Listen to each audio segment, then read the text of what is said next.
Hello दोस्तों, कैसे आप सभी लोग। मैं हूं बिलाल अंसारी। एक बार फिर से आपको परिवर्तन जीएस क्लासेस में आप सभी का स्वागत करता हूं। जैसे आप सभी को पता है कि हम भारतीय शासन राज्य व्यवस्था की महत्वपूर्ण क्लास कर रहे हैं, 4 जून रिवीजन क्लास। और उसी में आज हम राज्य के नीति निर्देशक तत्वों की बात करेंगे।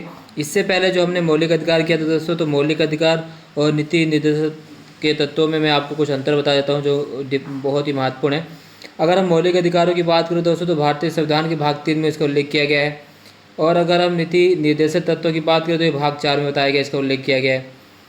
मौलिक अधिकार अमेरिका के संविधान से प्रेरित है, जबकि नीति निर्देशक तत्व है जो दोस्तों आयरलैंड के संविधान से प्रेरित है।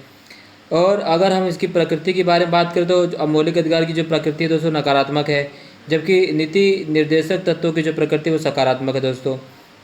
मौलिक अधिकार न्यायोचित हैं, मतलब यदि इसका उल्लंघन हो तो इसके लिए लागू करने के न्यायालय में जा सकते हैं। और जो नीति निर्देशक तत्व दोस्तों वो गैर न्यायोचित हैं और इसे न्यायालय द्वारा लागू नहीं कराया जा सकता। चलिए आज हम इसके पहला प्रश्न करते हैं और महत्वपूर्ण प्रश्न उत्तरों से देखेंगे। जो मेरे चैनल पर नया है उसे मेरे चैनल को सब्सक्राइब कर लें और बेल आइकन को दबाना ना भूलें, ताकि आप सभी तक मेरी महत्वपूर्ण प्रश्न उत्तर सीरीज लगातार आपके पास पहुँचती रहे। चलिए आज का पहला प्रश्न शुरू करते हैं। राज्य के नीति निर्देशक सिद्धांतों को भारतीय संविधान में शामिल किए जाने का उद्देश्य क्या था? क्या था उद्देश्य राज्य के नीति निर्देशक सिद्धांतों को भारतीय संविधान में शामिल करने का? पहला है दोस्तों राजनीतिक प्रजातंत्र को स्थापित करना, बी सामाजिक प्रजातंत्र को स्थापित करना, सी गांधीवादी प्रजातंत्र को स्थापित करना और डी सामाजिक और आर्थिक प्रजातंत्र को स्थापित करना।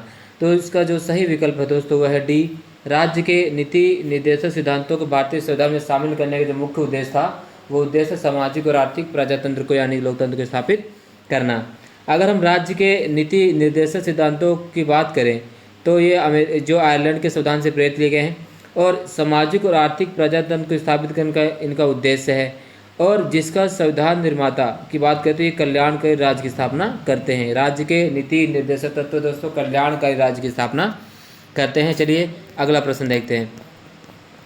निम्नलिखित में से कौन एक राज्य के नीति निर्देशक सिद्धांतों का, ठीक है ध्यान देना, उद्देश्य नहीं है? पहला है एक कल्याणकारी राज्य की स्थापना करना, बी सामाजिक आर्थिक न्याय को सुनिश्चित करना, सी एक धार्मिक राज्य की स्थापना करना, डी एक धर्मनिरपेक्ष राज्य की स्थापना करना। जी हाँ दोस्तों, डी एक धर्मनिरपेक्ष राज्य की स्थापना करना। तो इसका जो सही उत्तर है दोस्तों वह है एक, हमारा जो प्रश्न बनता है ना, एक बार दोबारा क्वेश्चन पूछ लो दोस्तों, तो एक धार्मिक राज्य की स्थापना करना इसका सही उत्तर है दोस्तों सी। तो हम देखेंगे, जैसे हम देखेंगे दोस्तों उद्देश्य नहीं है, तो भारतीय संविधान के भाग 4 में अनुच्छेद 36 से 51 तक में राज्य के नीति निर्देशक तत्व दिए गए। ध्यान रखना दोस्तों 36 से 51 तक में नीति निर्देशक सिद्धांत दिए गए हैं भाग 4 में। यहाँ संविधान के भाग 4 में 36 से 51 तक का निर्णय किया गया है।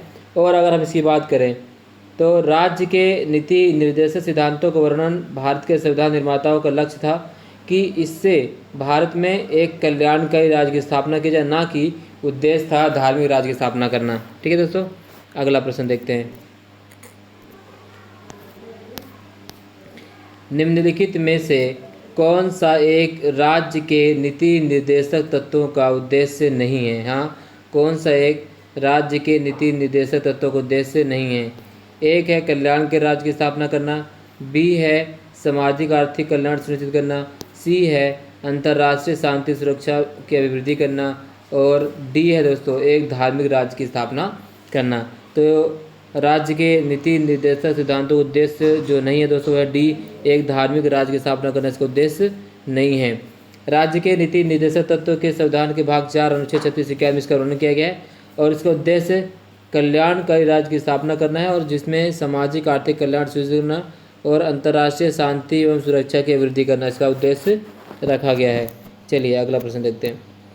भारत के कल्याणकारी राज्य होने का विचार पाया जाता है। जी हाँ दोस्तों, भारत के कल्याणकारी राज्य का विचार पाया जाता है किसमें? संविधान की प्रस्तावना में, मौलिक अधिकारों में, राज्य के नीति निर्देशक तत्वों में या डी ए तथा सी दोनों में। जी हाँ दोस्तों, इसका जो सही उत्तर है विकल्प डी है, ए तथा सी दोनों में पाया जाता है।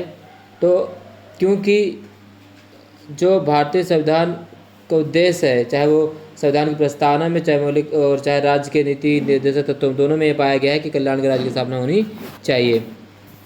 अगला प्रश्न देखते हैं दोस्तों। इस सारे प्रश्नों का जो संग्रह दोस्तों आपको मैं लिंक अपने डिस्क्रिप्शन में दे दूँ, वहाँ से आप जाकर डाउनलोड कर लीजिएगा और लगातार बने रहिए। हम बहुत ही महत्वपूर्ण प्रश्न उत्तर आपके सामने रखेंगे। प्रश्न 5 है, राज्य के नीति निर्देशक तत्व सहज अध्ययन के लिए निम्न में से कौन से भागों में विभाजित किए जा सकते हैं? तो पहला समाजवादी, बी गांधीवादी, सी उदार बौद्धिकवादी और डी उपयुक्त सभी। तो इसका जो सही उत्तर दोस्तों उपयुक्त सभी, D is the right answer, क्योंकि इसी के तहत सारा चीज़ होता है। अगर हम भारतीय संविधान के नीति निर्देशक तत्वों की बात करें दोस्तों, तो देखेंगे भाग 4 के अनुच्छेद 36 के तहत इसको दिया गया है और इसे आयरलैंड के संविधान से लिया गया है। अगर हम राज्य के नीति निर्देशक तत्वों को सहज अध्ययन के लिए समाजवादी, उदारवादी, बौद्धिकतावादी, गांधीवादी और मानवाधिकार, सामाजिक कल्याणकारी आदि भागों में विभाजित किया जा सकता है। और एक बार और दोस्तों कि राज्य के जो नीति निर्देशक तत्व हैं उनकी जो प्रकृति है वो सकारात्मक है तथा यह गैर न्यायोचित भी हैं। तो डी इसका सही उत्तर है दोस्तों। अगला प्रश्न, समान कार्य के लिए समान वेतन भारत के संविधान में सुनिश्चित किया गया एक क्या है दोस्तों? मौलिक अधिकार है। बी राज्य के नीति निर्देशक तत्व है, अंग है। सी मौलिक कर्तव्य। डी आर्थिक अधिकार। तो समान कार्य के लिए समान वेतन दोस्तों हमारा कहाँ दिया गया है? यह राज्य के नीति निर्देशक सिद्धांतों का एक अंग है।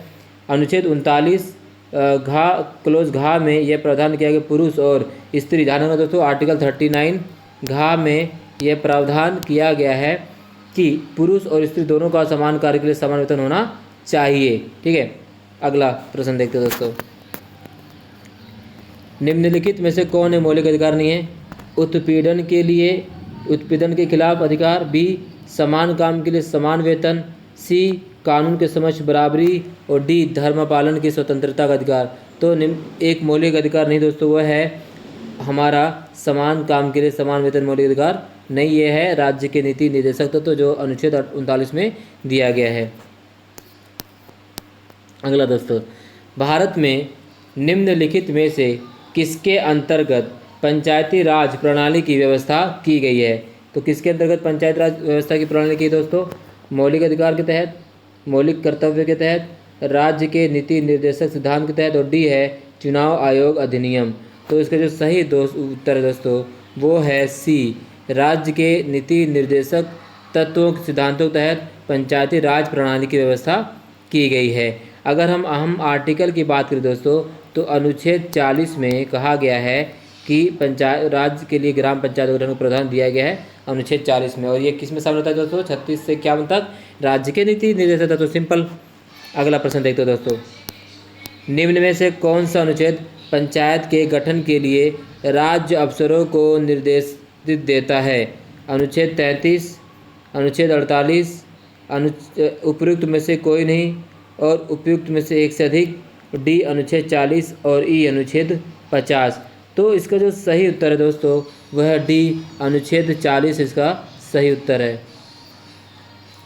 अगला प्रश्न देखते हैं दोस्तों, निम्नलिखित अनुच्छेदों में से कौन एक राज्य सरकार को ग्राम पंचायतों को संगठित करने के लिए निर्देशित करता है?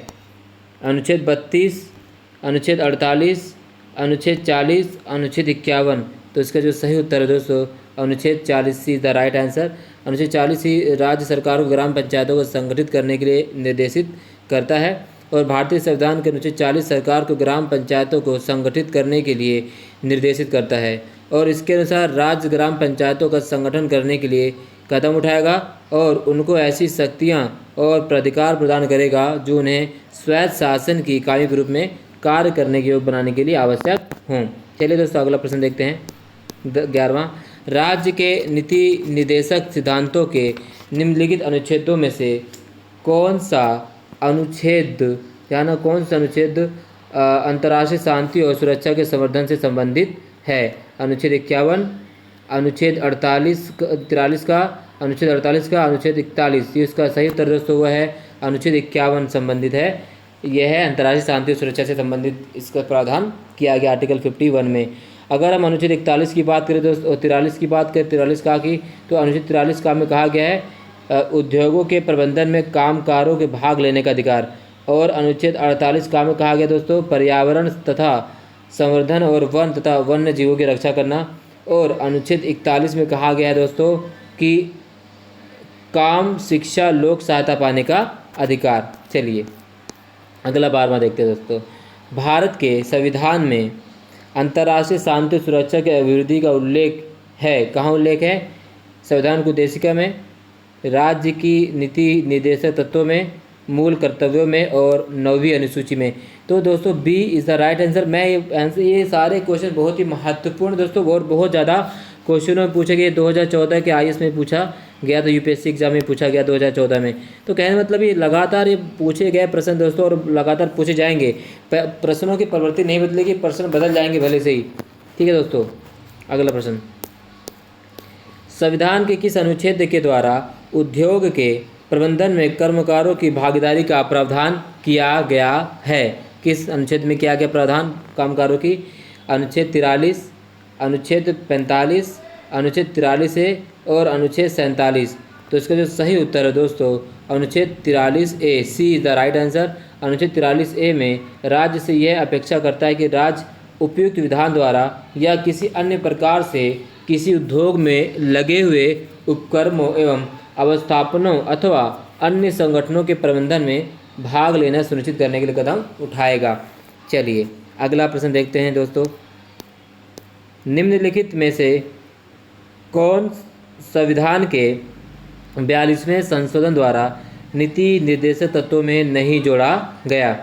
पहला है शोषण से बच्चों एवं वयस्कों की सुरक्षा, बी समान न्याय तथा निःशुल्क कानूनी सलाह, सी समान आचार संहिता, डी उद्योगों के प्रबंधन में श्रमिकों की भागीदारी।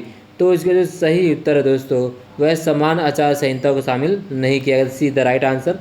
और समान आचार संहिता को संविधान द्वारा शामिल नहीं, ये जो शामिल किया गया दोस्तों वह मूल संविधान के तहत ही अनुच्छेद 44 में वर्णित किया गया। इसको शेष जो दिए गए प्रावधान हैं वह 42वें संविधान संशोधन द्वारा नीति निर्देशक तत्वों में जोड़े गए हैं। तो ठीक है दोस्तों, तो 42 जो समान आचार संहिता दोस्तों तो पहले से रूप से हमारे संविधान में मौजूद है, लेकिन बाकी को 42वें संविधान संशोधन द्वारा से संविधान में जोड़ा गया था। ठीक है, अगला प्रश्न देखते हैं। निम्नलिखित में से कौन एक राज्य का नीति निर्देशक तत्व नहीं है? यहाँ कौन एक राज्य का नीति निर्देशक तत्व नहीं है? मद्य निषेध, गौ संरक्षण, पर्यावरण संरक्षण और 14 वर्ष की आयु तक के बच्चों को निःशुल्क शिक्षा। तो कौन सा नीति निर्देशक तत्व नहीं है? यहाँ नीति निर्देशक तत्वों में डी नहीं है, बाकी सभी हैं दोस्तों। तो संविधान में अगर हम मद्य निषेध की बात करें तो 47 के तहत, 47 के तहत, ठीक है, गौ संरक्षण अनुच्छेद 48 के तहत तथा पर्यावरण संरक्षण अनुच्छेद 48 का के तहत इसके बारे में कहा गया है। तो 14 वर्ष तक के बच्चों के लिए निःशुल्क एवं अनिवार्य शिक्षा का जो बंद दोस्तों वह अनुच्छेद जो है दोस्तों अनुच्छेद 45 के तहत नीति निर्देशक तत्व था। पहले नीति निर्देशक तत्व था, परंतु 86वें संविधान संशोधन 2002 में दोस्तों के बाद अनुच्छेद 21 का के तहत अब यह मूल अधिकार बन गया है। अब अनुच्छेद 45 के तहत शैशव पूर्व देखभाल तथा 6 वर्ष से नीचे की आयु के बालकों की शिक्षा की व्यवस्था को शामिल किया गया है। तो इस तरह से हम देख सकते हैं काफ़ी महत्वपूर्ण क्वेश्चन है दोस्तों, ये लगातार पूछे जाते रहेंगे। अगला 16वां, राज्य के नीति निर्देशक सिद्धांतों में से किसके बारे में संविधान शांत है? प्रौढ़ शिक्षा के बारे में, कर्मकारों को निर्वाह मंजूरी, गरीबों को निःशुल्क विधि सहायता, बालकों की प्रारंभिक शिक्षा जब तक वह 6 वर्ष की आयु प्राप्त ना कर लें। तो बताइए दोस्तों किसके बारे में संविधान शांत है? तो वह है प्रौढ़ शिक्षा के बारे में, A is the right answer. ठीक है दोस्तों, अगला प्रश्न देखते हैं। निम्नलिखित में से कौन सा एक राज्य का नीति निर्देशक सिद्धांत संविधान में बाद में जोड़ा गया है? जी हाँ, कौन सा सिद्धांत बाद में जोड़ा गया है? ग्राम पंचायतों का संगठन, बी गोवध निषेध, सी मुफ्त कानून सलाह और डी समान नागरिक संहिता। तो इसमें जो बाद में जोड़ा गया है दोस्तों वह है मुफ्त कानूनी सहायता को बाद में, सलाह को बाद में जोड़ा गया, सी इज़ द राइट आंसर। अगर मुफ्त कानूनी सलाह राज्य का नीति निर्देशक सिद्धांत संविधान में बाद में जोड़ा गया, इसे 42वें संविधान संशोधन अधिनियम 1976 द्वारा भारतीय संविधान के भाग 4 में नीति निर्देशक तत्व के अनुच्छेद 39 का में गरीबों के लिए मुफ्त कानूनी सलाह का प्रावधान किया गया। कहाँ किया गया दोस्तों? 39 का में। कब किया गया? 42वें संविधान संशोधन 1976 1976 में। अगला प्रश्न देखते हैं दोस्तों, इनमें से कौन राज्य के नीति निर्देशक जो है, ध्यान रखना, इनमें से कौन से राज्य के नीति निर्देशक तत्व नहीं हैं? जी हाँ, पहला है मद्य निषेध, काम का अधिकार, समान कार्य हेतु समान सूचना का अधिकार। तो इसका जो सही दोस्तों है वो है D is the right answer. चलिए अगला प्रश्न देखते हैं दोस्तों, निम्नलिखित में से कौन सा नीति निर्देशक तत्व नहीं है? कौन सा नीति निर्देशक तत्व नहीं है? तो अगर हम बात करें दोस्तों, देख लें, समान नागरिक संहिता, प्रेस की स्वतंत्रता, धर्म की स्वतंत्रता और विधि के समझ समानता। तो इसका नीति निर्देशक तत्व नहीं दोस्तों है समान नागरिक संहिता नीति निर्देशक तत्व। निम्नलिखित में कौन सा नीति निर्देशक तत्व है दोस्तों? तो ए नीति निर्देशक तत्व है, ये इज द राइट आंसर। बाकी तीनों नीति निर्देशक तत्व नहीं है, न बी न सी न डी। तो संविधान के अनुच्छेद 44 के तहत राज्य द्वारा भारत के समस्त राज्य क्षेत्र में नागरिकों के लिए समान नागरिक संहिता कॉमन सिविल कोड प्राप्त करने का प्रयास करना नीति निर्देशक तत्वों में शामिल किया गया है। अगला प्रश्न देते 20वां दोस्तों और आज का आखिरी प्रश्न, निम्नलिखित में राज्य के नीति निर्देशक सिद्धांतों के विषयों की पहचान कीजिए। मद्य निषेध, फैक्ट्रियों में एवं खानों में बाल श्रम निषेध, बेगार अथवा बालाश्रम निषेध, और डी वो चौथा है अस्पृश्यता निषेध। अब कूट की सहायता से उत्तर देना दोस्तों। तो 1 और 2 जो हैं बी 1 और 2 और 3, सी 1 और डी 2 3 और 4। तो दोस्तों इसको जो सही उत्तर है दोस्तों वो है सी 1 इज द राइट आंसर है, क्योंकि मद्य निषेध संविधान के अनुच्छेद जो है दोस्तों, अनुच्छेद जो है मद्य निषेध है अनुच्छेद 47 के तहत राज्य के नीति निर्देशक सिद्धांतों में का विषय है। जबकि फैक्ट्रियों एवं खानों में बाल श्रम निषेध जो है, जो हम यहाँ देख लेंगे, फैक्ट्रियों और खानों में बाल श्रम निषेध दोस्तों वो शामिल किया गया संविधान के अनुच्छेद 24 में। ठीक है, और अगर हम बात करें दोस्तों बेगार अथवा बलात्श्रम की, तो वह अनुच्छेद 23 में दिया गया है दोस्तों, आर्टिकल 23 में। और अगर हम बात करें तो मौलिक अधिकार और अनुच्छेद जो 17 में शामिल किया गया, अस्पृश्यता का निषेध कहाँ शामिल किया दोस्तों? आर्टिकल 17 में। तो इस तरह से ये सब का शामिल किया गया है। तो देख सकते हैं दोस्तों आज का हमारा 20 महत्वपूर्ण प्रश्न उत्तर संग्रह खत्म होता है। राज्य के नीति निर्देशक तत्वों के महत्वपूर्ण क्वेश्चन हमने देखा है। आपको इस PDF का लिंक मैं डिस्क्रिप्शन में डाल दूंगा, वहाँ से आप जाके डाउनलोड कर लीजिएगा। आपसे निवेदन है कि आपको अगर क्लास अच्छी लगी है तो आप जरूर से लाइक कीजिए, शेयर कीजिए और बेल आइकन को दबाना ना भूलिए। तब तक के लिए अपने घरों में सेफ रहिए, सुरक्षित रहिए और लॉकडाउन का पालन करिए। धन्यवाद।